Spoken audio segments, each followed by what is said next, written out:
지구형 행성은 총 4개, 수성과 금성, 그리고 우리가 살고 있는 지구와 화성으로 구성되어 있습니다.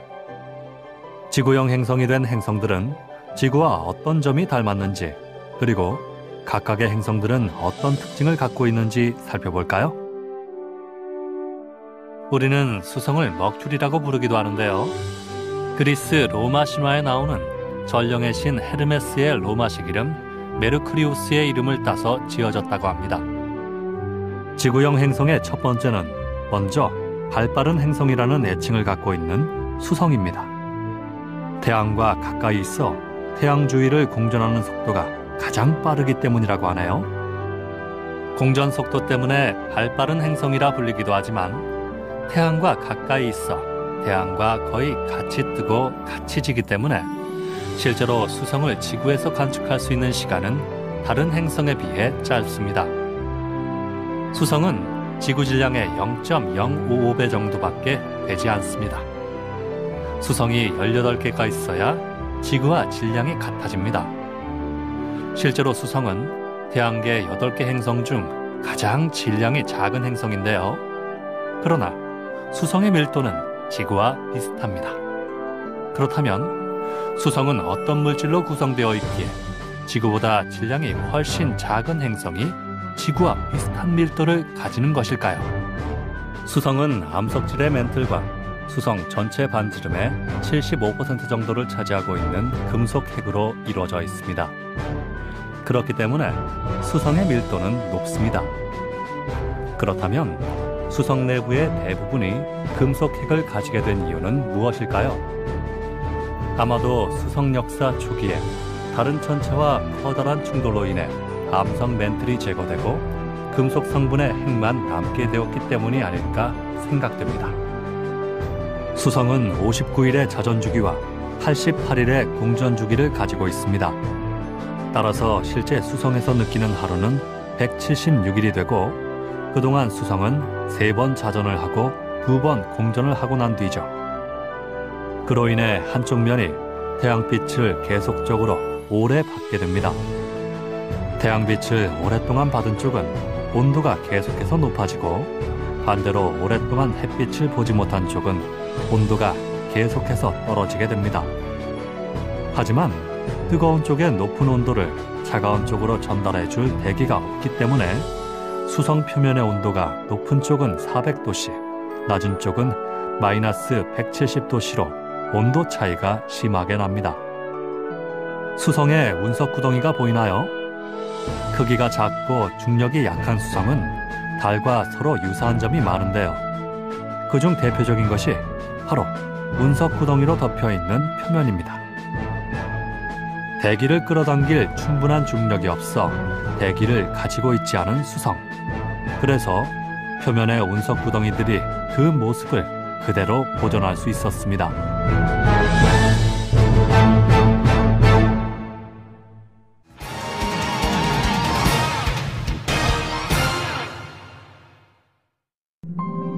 다음 행성은 지구와 가장 가까운 곳에 위치하고 지구와 가장 비슷한 질량과 크기를 가진 금성입니다. 금성은 지구와 여러모로 닮아있는 행성이지만 지구 반대 방향으로 자전을 하고 있습니다. 금성은 지구보다 조금 빨리 태양 주위를 돌아서 약 8달 정도면 태양을 한 바퀴 돌고 그동안 딱 한 번 자전을 합니다. 금성에서의 하루는 수성에서의 하루보다 훨씬 길지만 짙은 대기와 온실 효과 때문에 금성 표면 전체의 온도는 일정합니다.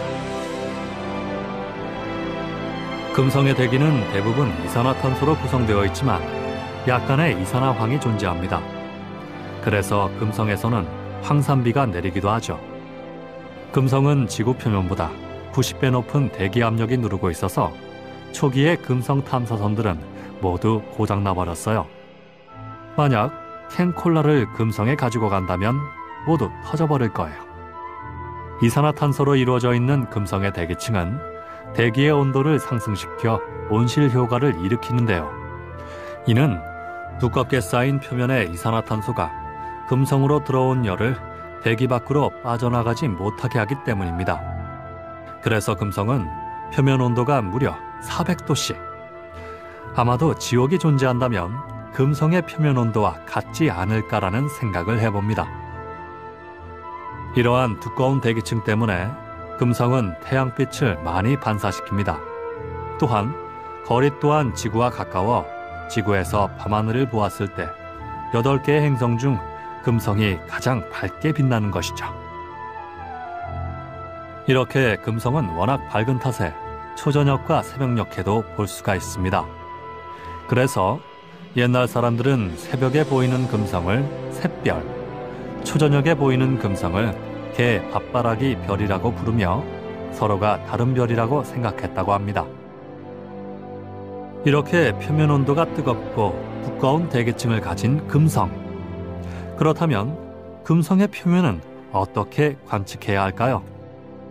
높은 기압과 짙은 대기, 구름으로 쌓여 있어 금성 표면의 직접적인 관측보다는 장륙선을 보내거나 지형을 그리기 위한 레이더로 관측한다고 합니다. 이렇게 관측해서 금성의 표면을 살펴보면 금성에는 용암이 흐른 자국과 화산 지형을 많이 볼 수 있습니다. 용암이 흐르면서 금성 표면의 운석 구덩이를 메우게 되는데요. 그로 인해서 금성은 새로운 표면을 형성합니다.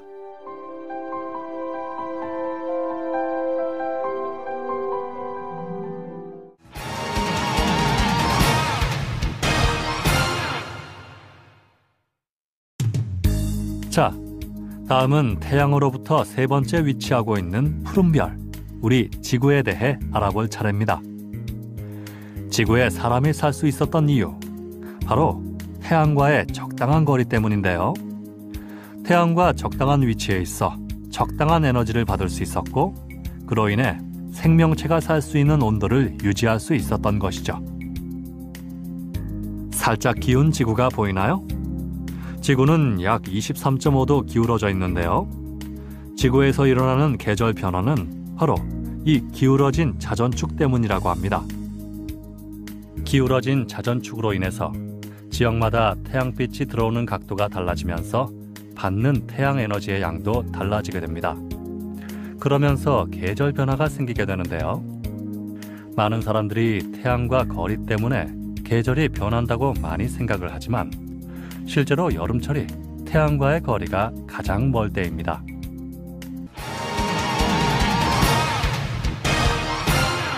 아직 지구형 행성의 마지막 행성이 남아있는데요.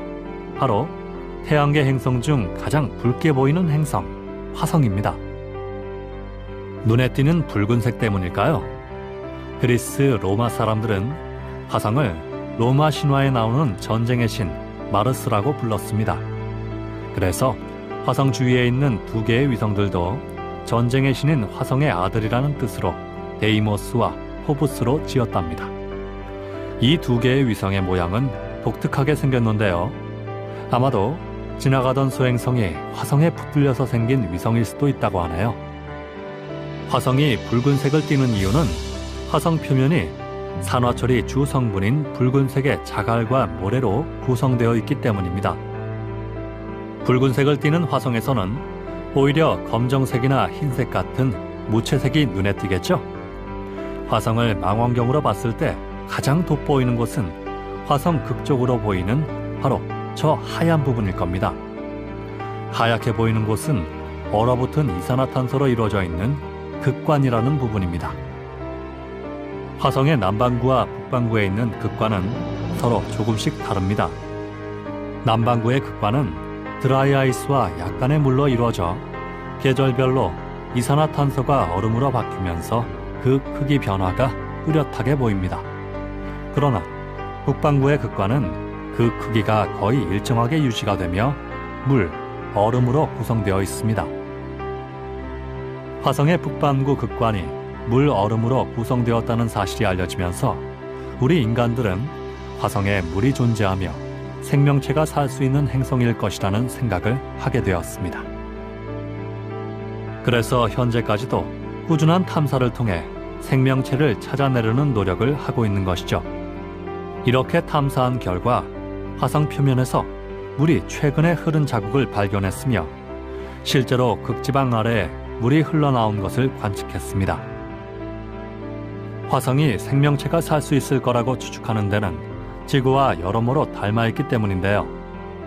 화성과 지구의 극지방을 보면 모두 얼음이 존재하는 것도 그렇고 화성 표면에 지구와 비슷한 골짜기와 육지 때문입니다. 화성에서 가장 인상적인 지역은 바로 태양계 전체에서 가장 큰 화산 올림푸스 산인데요. 화성에 이렇게 큰 산이 존재할 수 있었던 이유는 중력이 약하고 화성 표면의 지각 운동이 적기 때문이라고 합니다. 올림푸스 산의 높이는 대략 25km 정도인데요.